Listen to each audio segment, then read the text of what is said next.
आज जो प्रसंगटी आपण मध्य मु रखा चाहे से प्रसंगर शीर्षक है जीशुको माता हेबा निमंते मरियम को ही प्रभु कहीं मनोनीत कले। जीशुंकर माता हेबा पाई मरियम को ही प्रभु कहीं मनोनीत कले। यही प्रसंग में आम प्रभु वाक्य अल्प समय कथबार्ता। प्रिय भाई भौणी माने नाजरित अनेक कन्या माने थिले, किंतु परमेश्वर मरियम को कहीं बाछिले। जीशुंकर माता हेबा निमंते मरियम को परमेश्वर कहीं मनोनीत कले। मु आपण मानकु गोटे दुईटी कथा कही उत्साहित करबा पाई चाहे। प्रभु यीशु ख्रीष्टंकर जन्मर 750 वर्ष पूर्वे जिसाय भविष्यत वक्ता मुख द्वारा परमेश्वर भविष्यवाणी करथिले जे से जड़े कन्यार गर्भ द्वारा से जन्म ग्रहण हेबे। गोटे कन्यार गर्भ माध्यम मानव रूप धारण कर पृथ्वी को आसिबे। मात्र से कन्यार नाम से भविष्यवाणी करि नथिले। कन्यार नाम यीशु ख्रीष्टंक जन्म पूर्व मरियम द्वारा आसिबे एही कथा कोनोसी वाक्य रे कुहा जाई नथिला। मात्र आमे कालक्रमे देखुचु जे परमेश्वर नाजरित नगर निकट को ताहांकर दूत को पठाउचंती आउ मरियम सहित से कथा हुअछंती। तो वास्तव में कहीं मरियम पाखरे ए प्रकार क्यों गुण थिला जे परमेश्वर से गुण स्वभाव को देखी से मरियम को बाछिले। मरियम जे समस्त अधिक दान देउथिले बोली, से सब समय प्रार्थना जाउथिले बोली, कहीं आमे अल्प समय प्रभु को वाक्य आमे ध्यान करबा। प्रिय भाई भौणी माने मो सहित आपण माने लूक लिखित सुसमाचार 1 अध्याय को आसीबे। लूक लिखित सुसमाचार 1 अध्याय जदि आमे 30 पद पढ़िबा एठारे प्रकार लिखा जाए, सेतिरे दूत तांकु कहिले, आगो मरियम भय कर नाही, कारण तुम्हे ईश्वरंक छामुरे अनुग्रह प्राप्त होयछ। प्रभुंक नामर गौरव हो। एई स्थान रे जदि आमे 26 पद रु 30 पद पर्यंत देखु जे परमेश्वर जेतेबेले काल संपूर्ण होउछे ताहांकर पुत्रंकु से एई जगत मध्य को प्रेरण करिया पई इच्छा करूछंती, ताहांकर योजना को से सफल करिया पई इच्छा करूछंती। सेही समय रे स्वर्गरु ताहांकर दूत अर्थात गाब्रिएल को से कोन करूछंती पठाउछंती। नाजरित नगरर मरियम जो घरे से बसवास करुछंती सेही गृह से कोन करुछंती पठाउछंती। आ दूत गृह मध्य प्रवेश करी से कहउछंती, आगो मरियम भय कर नाही, कहीं भय कर नाही, तुमे ईश्वरंक छामुरे ईश्वरंक दृष्टि रे तुमे अनुग्रह प्राप्त होयछ। प्रिय भाई भौणी माने अनुग्रह परमेश्वर क्यों मान को दियंती? अनुग्रह आउ सत्यता प्रभु यीशु ख्रीष्टंक द्वारा ए पृथ्वी रे दत्त हैला, एहा आमे समस्ते जानो।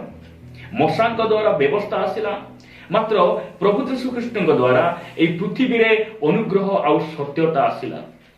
आउ आमे देखुचु जे अनुग्रह पाइथिबा व्यक्ति मरियम अटंती।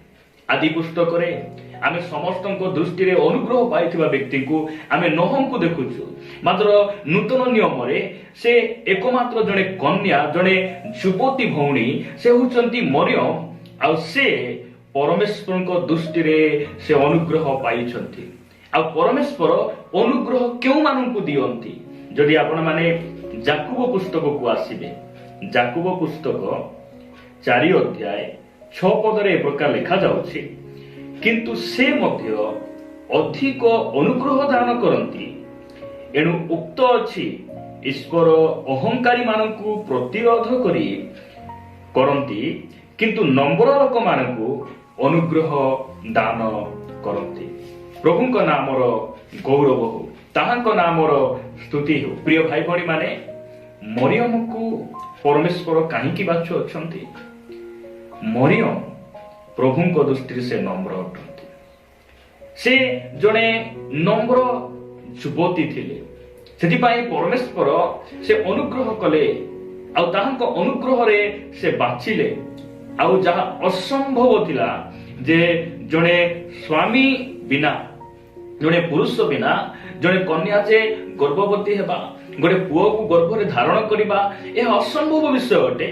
କିନ୍ତୁ ଈଶ୍ୱରଙ୍କର ଆତ୍ମା ଆଉ ତାହାଙ୍କ ଦତ୍ତ ସେଇ ଅନୁଗ୍ରହ ଯୀଶୁଙ୍କର ମାତା ହେବାର ସୌଭାଗ୍ୟ ପ୍ରଦାନ କଲା। ପ୍ରିୟ ଭାଇ ଭଉଣୀ ମାନେ, ପରମେଶ୍ୱର ସେମାନଙ୍କୁ ସେ ବାଛନ୍ତି, ସେମାନଙ୍କୁ ସେ ପସନ୍ଦ କରନ୍ତି ଯେଉଁମାନେ ନମ୍ର ଅଟନ୍ତି। ଆଉ ମରିୟମକୁ ପରମେଶ୍ୱର ଏଥିପାଇଁ ବାଛିଲେ କାରଣ ମରିୟମ ଜଣେ ସେ ନମ୍ର ଯୁବତୀ ଥିଲେ, ନମ୍ର ଭଉଣୀ ଥିଲେ। ଏହି ବଡ଼ଦିନ ମାନଙ୍କରେ ଆମେ ବସବାସ କରୁଛୁ। ଆଗାମୀ ଦିନରେ ଆମେ ସେଇ ବଡ଼ଦିନକୁ ଆମେ ପାଳନ କରିବା ପାଇଁ ଯାଉଛୁ, ମନେ ପକାଇବା ପାଇଁ ଯାଉଛୁ। ପ୍ରିୟ ଯୁବା ଯୁବତୀ ଭାଇ ଭଉଣୀ ମାନେ, ମୁଁ ଆପଣମାନଙ୍କୁ କହିବା ପାଇଁ ଚାହେଁ, ଆପଣ ଏହି ବଡ଼ଦିନ ମାନଙ୍କରେ କଣ ଶିଖୁଅଛନ୍ତି? ବଡ଼ଦିନ ବର୍ଷକୁ ଆମେ ସେଲିବ୍ରେଟ କରୁଛୁ, ଆମେ ସ୍ମରଣ କରି ଆସୁଛୁ। ଆମେ ନିଜକୁ ନମ୍ର କରିଛୁ କି? ଆମେ ଯୀଶୁଙ୍କୁ ପରି ହେବା ପାଇଁ ଆମେ ନିଜକୁ ନିଷ୍ପତ୍ତି ନେଇଛୁ କି? ଆମେ ପ୍ରଭୁଙ୍କ ନିକଟରେ ସମର୍ପଣ ହେଇଛୁ ଆଉ ତାହାଙ୍କୁ ଅନୁଗ୍ରହ ମାଗିଛୁ କି? ପ୍ରିୟ ଭାଇ ଭଉଣୀ ମାନେ, ପରମେଶ୍ୱର ଆଜି ମଧ୍ୟ ସେ ଚାହାନ୍ତି ଆମେ ଯେପରି ତାହାଙ୍କର ଅନୁଗ୍ରହ ସିଂହାସନ ନିକଟକୁ ଯିବା ଆଉ ଭଉଣୀ ମରିୟମଙ୍କ ପରି ଯୌବନ ଅବସ୍ଥାରେ ପରମେଶ୍ୱରଙ୍କ ନିମନ୍ତେ ନିଜକୁ ସମର୍ପିତ ହେବା ଆଉ ନମ୍ର ଜୀବନ ଯାପନ କରିବା। ପରମେଶ୍ୱର ଆଜି ମଧ୍ୟ ସେ ଇଚ୍ଛା କରନ୍ତି, ଚାହାନ୍ତି। ଆଉ ନମ୍ର ଲୋକେ ଧନ୍ୟ, କାରଣ ସେମାନେ ପୃଥିବୀର ଅଧିକାରୀ ହେବେ। ପ୍ରିୟ ଭାଇ ଭଉଣୀ ମାନେ, ଯଦି ଆଜି ଆମେ ନମ୍ର କରିବା, ନିଜକୁ নত କରିବା, ପରମେଶ୍ୱର ଆମକୁ ଉନ୍ନତ କରିବେ ଆଉ ସେ ନୂତନ ପୃଥିବୀ, ନୂତନ ଆକାଶ ମଣ୍ଡଳରେ ସେ ଆମକୁ କଣ କରିବେ? ଅଧିକାରୀ କରିବେ ଆଉ ସେ ତାହାଙ୍କର ସେଇ 1000 ବର୍ଷର ରାଜ୍ୟରେ ଆମେ ମାନେ ତାଙ୍କ ସହିତ ମିଶି ରାଜତ୍ୱ କରିବା। ମରିୟମଙ୍କ ପାଖରେ ଥିବା ଦ୍ୱିତୀୟ ଗୁଣ ମୁଁ ଆପଣମାନଙ୍କୁ କହିବା ପାଇଁ ଚାହେଁ। ଭଉଣୀ ମରିୟମ ବା ଯୁବତୀ ମରିୟମ, ସେ କନ୍ୟା ମରିୟମ, ତାହାଙ୍କ ପାଖରେ ଗୋଟେ ଭଲ ଗୁଣ ଥିଲା। ପରମେଶ୍ୱର ସେଇ ଗୁଣକୁ ଦେଖି ସେ କଣ କଲେ? ସେ ରହିପାରିଲେ ନାହିଁ। ମୁଁ ଏହି ଭଉଣୀକୁ ବାଛିବି, ଏହି ଯୁବତୀକୁ ମୁଁ ବାଛିବି ଆଉ ଏହି ଯୁବତୀଙ୍କ ଗର୍ଭ ଦ୍ୱାରା ମୋର ପୁତ୍ରକୁ କଣ କରିବି? ମୁଁ ଜଗତ ମଧ୍ୟକୁ ପଠେଇବି। ସେହି ପ୍ରଥମ ଗୁଣ ହେଲା ମରିୟମ ନମ୍ର ଥିଲେ।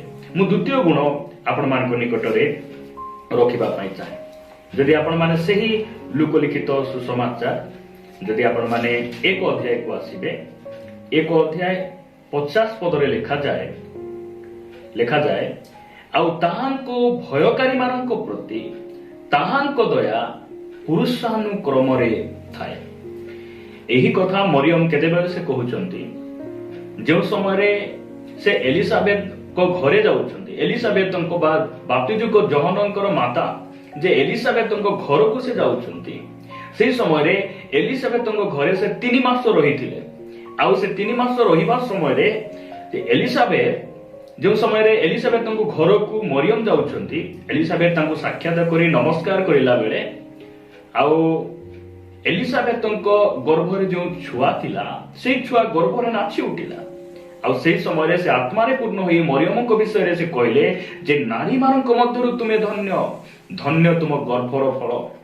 ଏହି କଥା କହିଲା ପରେ ମରିୟମ ସ୍ତୁତି ପ୍ରଶଂସା କରି ପ୍ରଭୁଙ୍କ ଠାରେ ସେ ଆନନ୍ଦ ଉଲ୍ଲାସ କରି ତାଙ୍କର ଗୌରବ କରୁ କରୁ ସେ ଶେଷରେ କହୁଛନ୍ତି 50 ପଦରେ ସେ କହୁଛନ୍ତି ଆଉ ତାହାଙ୍କ ଭୟକାରୀ ମାନଙ୍କ ପ୍ରତି ତାହାଙ୍କ ଦୟା ପୁରୁଷାନୁକ୍ରମରେ ଥାଏ। ପ୍ରିୟ ଭାଇ ଭଉଣୀ ମାନେ, ମରିୟମଙ୍କର ଉକ୍ତି ଦ୍ୱାରା, ତାହାଙ୍କର ଆରାଧନା ବା ତାଙ୍କର ପ୍ରଶଂସା ଗୌରବ ଦ୍ୱାରା ଆମେ ଦେଖିପାରୁଛୁ ଯେ ମରିୟମ ଜଣେ ସେ ପରମେଶ୍ୱରଙ୍କୁ ଭୟ କରିବା ଯୁବତୀ ଥିଲେ। ପରମେଶ୍ୱରଙ୍କୁ ଭୟ କରିବା ଜଣେ ଭଉଣୀ ସେ ଥିଲେ ଆଉ ପରମେଶ୍ୱର ସେହି ମରିୟମକୁ ବାଛିଲେ ଯେପରି ତାହାଙ୍କ ଦେଇ ତାଙ୍କର ପୁତ୍ରଙ୍କୁ ଏହି ପୃଥିବୀରେ ସେ କଣ କରିବେ? ପ୍ରେରଣ କରିବେ, ପଠେଇବେ।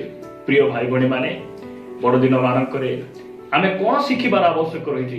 ଆମେ ପରମେଶ୍ୱରଙ୍କୁ ଭୟ କରିବାଟା ଶିଖିବାର ନିହାତି ଆବଶ୍ୟକ ରହିଛି। ଏହି ଦିନ ମାନଙ୍କରେ ଅନେକ ଯୁବା ଯୁବତୀ ଭାଇ ଭଉଣୀ ମାନେ ସେମାନେ କାହାକୁ ଭୟ କରନ୍ତି ନାହିଁ।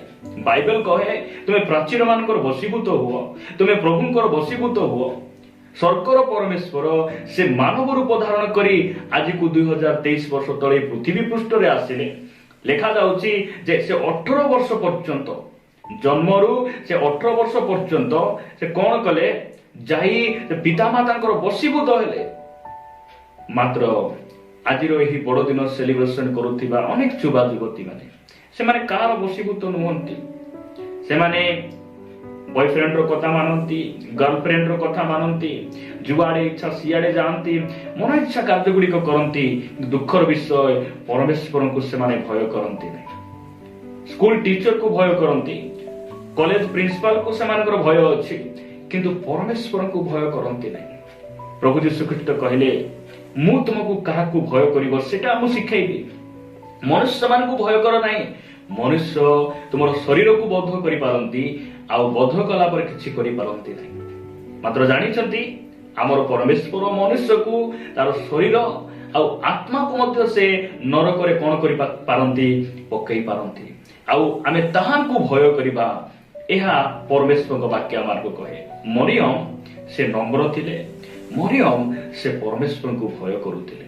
ସେଥିପାଇଁ ପରମେଶ୍ୱର କଣ କଲେ, ତାଙ୍କୁ ବାଛିଲେ ଯେ ସେ ନାରୀ ମାନଙ୍କ ମଧ୍ୟରେ ସେ ଧନ୍ୟ ହେଇଗଲେ। ପ୍ରିୟ ଭାଇ ଭଉଣୀ ମାନେ, ପରମେଶ୍ୱର ଆମର କୌଣସି ଉତ୍ତମ ଗୁଣକୁ ଦେଖି ଆମକୁ ବାଛି ନାହାନ୍ତି। କାରଣ ମରିୟମଙ୍କୁ ଦେଇ ଯେଉଁ ପୁତ୍ର ଆସିଲେ, ସେ ଆମକୁ ପ୍ରେମ କରି ତାଙ୍କର ଏକମାତ୍ର ପୁତ୍ରଙ୍କୁ ଦେଲେ। ଆମେ ଯେପରି ସତ୍ୟତାକୁ ଜାଣି ଆମେ କଣ ହେବା, ନମ୍ର ହେବା, ତାଙ୍କର ବାକ୍ୟକୁ ମାନିବା ଆଉ ତାଙ୍କ ପଛରେ ଚାଲିବା। ଯଦି ଆପଣ ମାନେ ଗୀତ ସଂହିତା 34 ଅଧ୍ୟାୟ 11 ପଢିବେ, 34 ଗୀତ 11 ପଦରେ ଦାଉଦ କହୁଛନ୍ତି ଯେ, ହେ ବାଳକ ମାନେ ତୁମ୍ଭେ ମାନେ ମୋ ନିକଟକୁ ଆସ, ମୁଁ ତୁମକୁ ସଦାପ୍ରଭୁଙ୍କ ଭୟ ଶିଖାଇବି। ସଦାପ୍ରଭୁଙ୍କ ଭୟ ସେମାନେ ଶିଖାନ୍ତି ଯେଉଁମାନଙ୍କ ପାଖରେ ଭୟ ଥାଏ, ଯେଉଁମାନେ ପରମେଶ୍ୱରଙ୍କୁ ଭୟ କରିବାଟା ଜାଣିଛନ୍ତି, ପ୍ରଭୁଙ୍କୁ ଭୟ କରି ଆଚରଣ କରୁଛନ୍ତି, ସେମାନେ ହିଁ ପ୍ରଭୁଙ୍କର ଭୟ ଶିଖାଇ ପାରିବେ। ପ୍ରିୟ ଭାଇ ଭଉଣୀ ମାନେ, ଏଇ ଦିନ ମାନଙ୍କରେ ଆପଣ କାହା ସହିତ ବସୁଛନ୍ତି, କାହା ସହିତ ଉଠୁଛନ୍ତି, ମୁଁ ଜାଣେ ନାହିଁ। ଆପଣ କେଉଁ ଚର୍ଚ୍ଚରେ ଅଛନ୍ତି, ଆପଣ କେଉଁ ସୌଭାଗ୍ୟତର ବିଶ୍ୱାସୀ ଅଟନ୍ତି, ମୁଁ ଜାଣେ ନାହିଁ। କିନ୍ତୁ ମୁଁ ଏତିକି ଆପଣମାନଙ୍କୁ କହିବା ପାଇଁ ଚାହେଁ, ଆପଣ ପରମେଶ୍ୱରଙ୍କୁ ଭୟ କରନ୍ତୁ। ସେ ଆପଣଙ୍କ ସଙ୍ଗେ ରହିବେ, ଆପଣଙ୍କୁ ସମ୍ଭାଳିବେ, ଆଉ ଆପଣଙ୍କ ଜୀବନର ଯାହା ଅସମ୍ଭବ ବିଷୟକୁ ସେ ସମ୍ଭବ କରିବେ। ମରିୟମ ଯେ ଜଣେ ଛୁଆ ଜନ୍ମ କରିବେ, ଏହା ଅସମ୍ଭବ କଥା। ମାତ୍ର ପରମେଶ୍ୱର ତାଙ୍କ ନିକଟକୁ ଆସିଲେ, ପବିତ୍ର ଆତ୍ମାଙ୍କୁ ପ୍ରେରଣ କଲେ, ଆଉ ସେ କଣ କଲେ, ତାହାଙ୍କର ସେଇ ଦୂତଙ୍କ ଦ୍ୱାରା କରିଥିବା ପ୍ରତିଜ୍ଞା ଆଉ ସେ ବାକ୍ୟକୁ ତାଙ୍କ ଜୀବନରେ ସେ ସଫଳ କଲେ। ସେଥିପାଇଁ ଆମେ এই ଦୁଇଟି ବିଷୟ ଶିଖିବା। ଯୁବତୀ ମରିୟମ ବା ପ୍ରଭୁଙ୍କର ମାତା ଯେ ମରିୟମ, ତାଙ୍କ ଦେଇ ଆମେ ଦୁଇଟି ବିଷୟ ଶିଖିବା। ନିଜକୁ ଆମେ ନମ୍ର କରିବା ଏବଂ ପରମେଶ୍ୱରଙ୍କୁ ଆମେ ଭୟ କରିବା। ପ୍ରଭୁ ଏହି ବାକ୍ୟ ଦେଇ ଆମ ପ୍ରତ୍ୟେକଙ୍କୁ ପ୍ରଚୁର ଭାବରେ